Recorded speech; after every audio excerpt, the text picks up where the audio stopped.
one of the co-hosts of the Locked On Mavs podcast. He's the NBA channel manager and social media manager for the Locked On Network and host of the, I would say, probably the most popular Mavericks podcast going right now. You can find him on Twitter at Nick Van Exit. My good buddy, Nick Angstadt, joining us right here on 105.3 The Fan. Nick, what's up, man?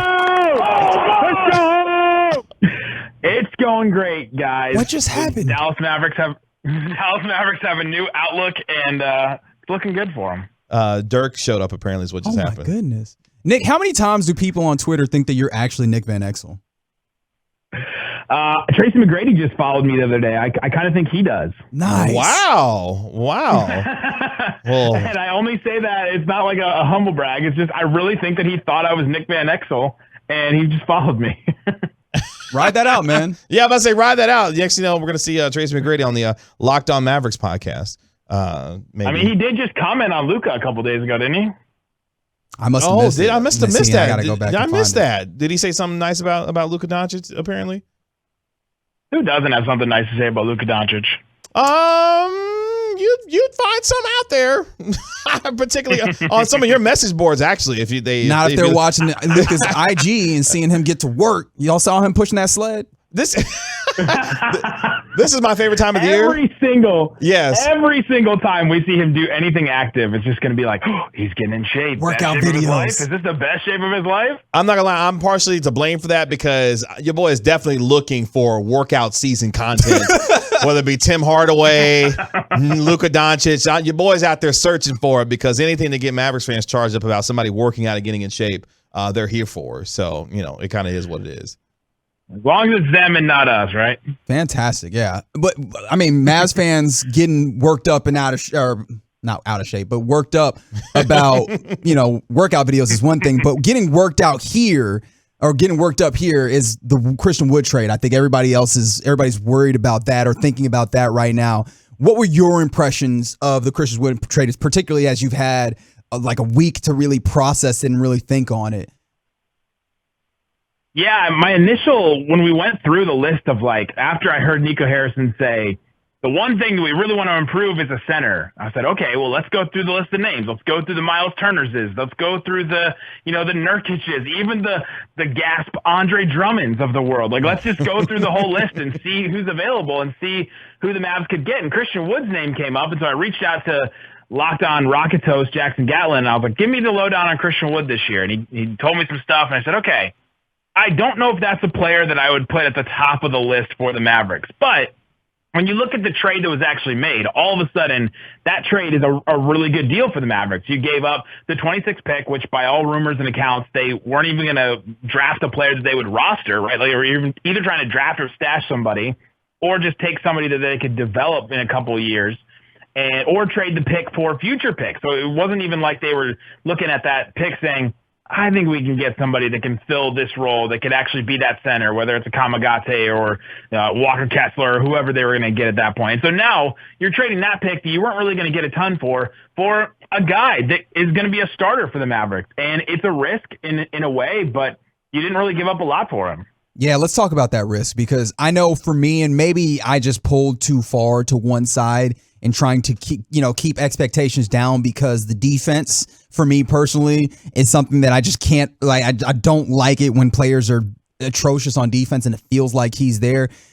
Can you reel me back in? Can you sell me on how he fits entirely, outside of just the defenses can be really, really bad and sometimes effort is an issue?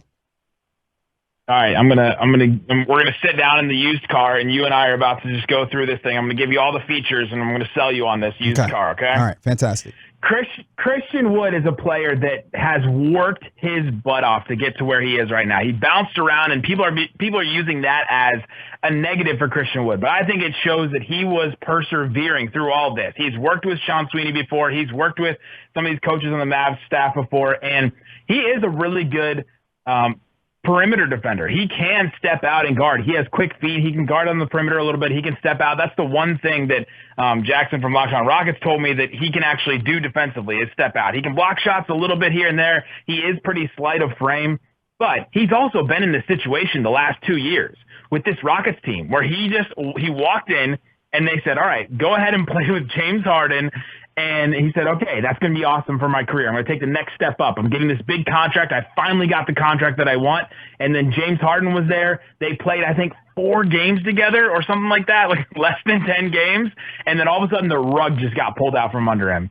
And so now he's playing with, Jalen Green, and he's playing with Kevin Porter Jr., and he's just playing with nobodies. These guys that they don't defend themselves. Alfred Şengün is like his front court mate. Like the guys that they tried to play with him in the front court were like, Daniel Tice, Alfred Şengün. They were trying these guys next to him.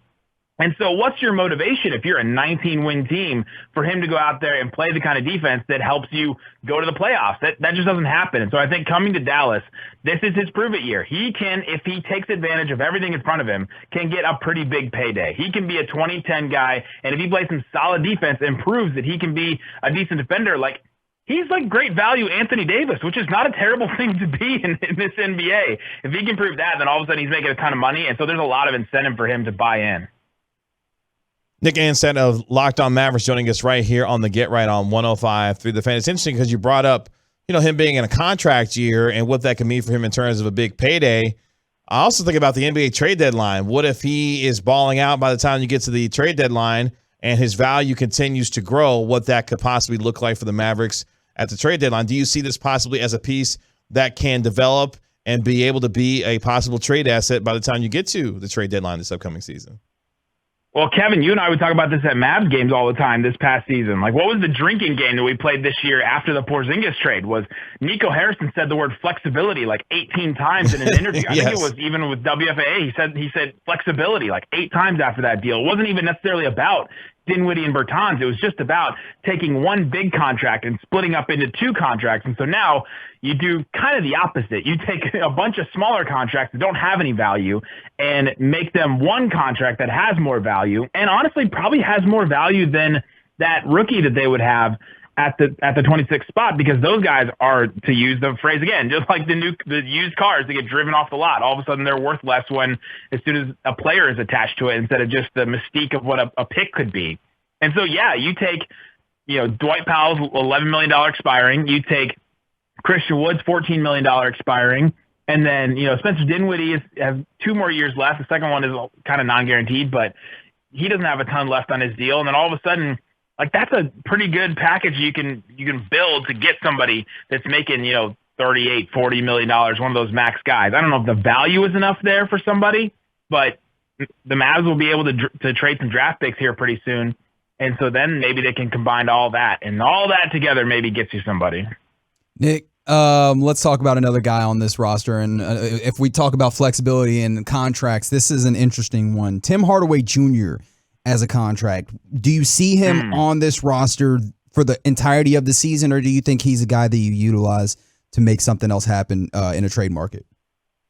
I could see it like a Tim plus Christian Wood type of deal, like being put together possibly, or, if they try something like that. The problem is with Tim Hardaway and Spencer Dinwiddie, you have 2 guys that are offensive minded, that are not necessarily defensive minded. And so you hear, these rumors now of the Mavs trying to go after a bigger wing, like a defensive wing off the bench, because they just are going to need somebody there. But I kind of want to just run it back for a little bit and see what it would be like, because the Mavericks were looking for one more shooter, one more guy to just hit some shots. They were even throwing Davis Bertans out there at times when Jason Kidd needed offense. He said, all right, let's just throw out Davis out there and see if he can make some threes. So Tim Hardaway, people forget, like, he was 1 year ago, like literally June 3rd, I think was game 7 of the Clippers series last year. Tim Hardaway was the second leading scorer on the Mavericks, averaging 17 points a game, shooting 40% from 3, starting next to Luka, Dorian, Kristaps Porzingis, and Boban and Maxey for some of those games. But like starting next to that team, and went to game 7 against that Clippers team that a lot of people thought were going to the finals, and took that Kawhi Herculean effort to get them past the Mavericks.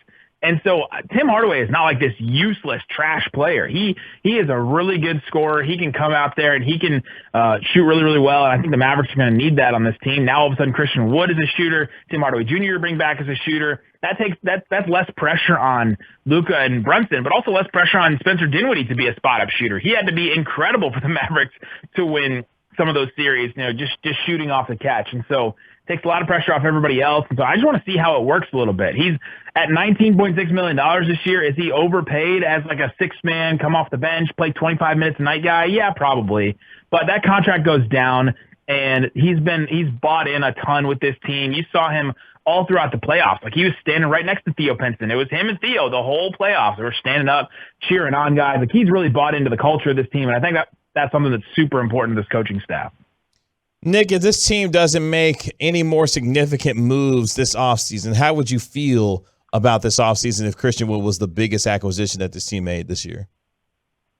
I feel like you took a step forward. Like, I think they took a step forward with the Christian Wood. And you got to think, you're bringing back Tim Hardaway as well, too. So the offense is going to get better. That's the thing that they needed to improve. Hopefully the defense can stay. You'd have liked a rim protector like a, Miles Turner, a Mitchell Robinson, just another guy as an option. But you at least are taking a step forward. You hope that the step forward that Jalen Brunson took can continue into the regular season, right? The guy that we saw in the playoffs was Jalen Brunson. The playoffs seemed like it was months and months, but that is not the guy that we saw in the regular season. So if he takes that step forward in the regular season this year that he did in the playoffs, then all of a sudden that's another step forward this team takes. Maybe a Josh Green or a Frank Ntilikina really step up into their role, and they take a step forward. Spencer Dinwiddie, he's even farther removed from that injury that had really bothered him, that he was just coming back from. They say it takes a year to recover from that injury. He's going to be a year removed from his recovery. And then bringing in Christian Wood, who's got something to prove. You're definitely taking a step forward as a team. But I know Mavs fans want to take all right, we're going to take 8 steps forward so we can go straight to the finals. Like, sometimes it doesn't work that way. You got to take a couple steps forward. Just like take one step forward. Each year you're taking one step. You took a step with, trading Josh Richardson and bringing in Reggie Bullock. You took a step when you got rid of Kristaps Porzingis and brought in Dinwiddie. You're taking another step now when you bring in Christian Wood. Like, you just keep taking these steps forward, and eventually they're going to get to the place that they want to go. On the Diamond Factory Hotline is our guy, Nick Angstadt of Locked On Mavs. And Nick, sometimes I just like asking this to folks who kind of specialize and pay attention to these things more than the average person. What's something that, you feel like you see that other people haven't either caught on or talking about incorrectly with these Mavs right now? I think the Tim Hardaway thing is something that people are talking about incorrectly. I see a lot of people just saying like, oh, let's dump him. Let's dump his contract. Like, sure, I guess. I think he brings value to this team and can be a scorer for him. I see a lot of people saying like, oh, well, next year it's going to be so much harder with the Clippers and the Nuggets, and it probably will, but those are teams that have been injured, right? We've seen those teams deal with injuries the last couple of years, kind of who they are. So I don't know that there's anything specifically that I see people saying. The Christian Wood stuff, people are either way too high or way too low, it seems like. Christian Wood, he's either the complete answer, like, oh, he's a 20-10 guy and he's going to take the Mavs to the finals, or it's Christian Wood is trash. Why are we taking him? He's terrible at defense, so he must suck, right? It's either one or the other. Oh, the extremes of being a Mavericks fan. Gotta ride the roller coaster. Yeah, it's all over. This is the fun times. Yes, these are the fun times for sure. Why do you think I'd be happy when the fun times? I find ways to be upset. That's true. I have a phrase for guys like you, though. They're the Mavsikists.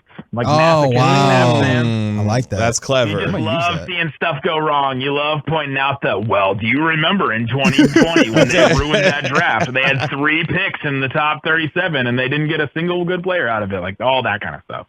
Well, you can find him next to Reg at a Dallas Wings game every so often, or you can find him on Twitter at Nick Van Exit. Good friend of ours, Nick Angstadt of Locked On Mavericks. Nick, as always, appreciate the time, my man. Appreciate you, buddy. And we'll talk to you later.